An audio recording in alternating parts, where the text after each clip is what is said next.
Hi, my name is Julie Harper, and thank you for coming tonight. So how many of us have seen thousands of TV ads over the last few months in regards to the campaign? Every one of us, right? You can't turn on the TV without seeing a campaign ad. So what are some of the things that the ads are addressing in this year's campaign? I heard Social Security. I heard national debt. And I heard foreign relations. Well, that's what makes this speech, A Time for Choosing by Ronald Reagan, a lasting piece of American rhetoric. The number 25, according to the website, is because those are exactly the same issues that he was speaking about in the televised campaign address for Barry Goldwater on October 27, 1964, according to the Reagan Library. Those same concerns were concerns of the people 28 years ago. And with those concerns, of course, they've gotten bigger. The national debt's gotten bigger. Concern for Social Security's gotten bigger. Foreign relations concerns have gotten bigger. But they still seem to be the same concerns that touch everybody. And everybody wants to make them better.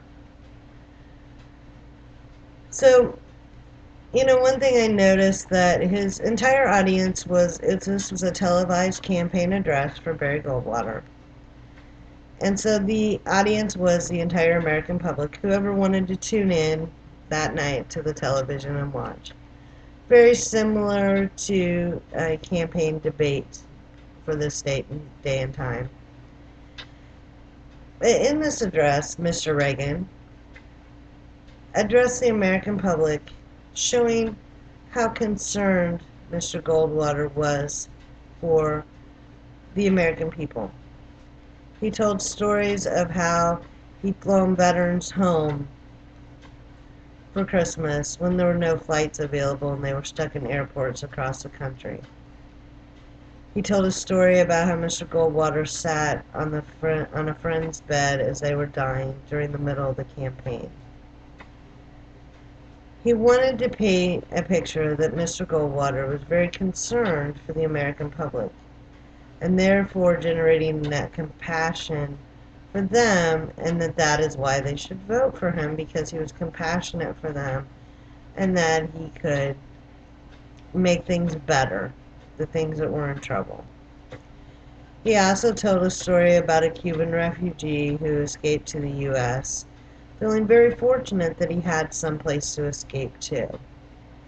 Now that has changed a little bit over time. As far as the impact on the techniques that I witnessed in this speech, Mr. Reagan's pace at the very beginning of his speech was very, very fast. Once he got through all of the technical numbers and details, his pace did slow way down, and when he got to the storytelling, and that's really where I feel like he connected with his audience and made that lasting impact that made this speech so valuable. I'm not sure slowing down the pace at the beginning would have made more of a difference, because he was just giving details and numbers, but it might have. As far as the techniques that I might use in the future, I believe storytelling does help, as long as the stories connect with your audience. If you're telling a story that doesn't connect with your audience, it's not going to make a very good impact. So I'd like to thank everybody for coming tonight, and have a great evening.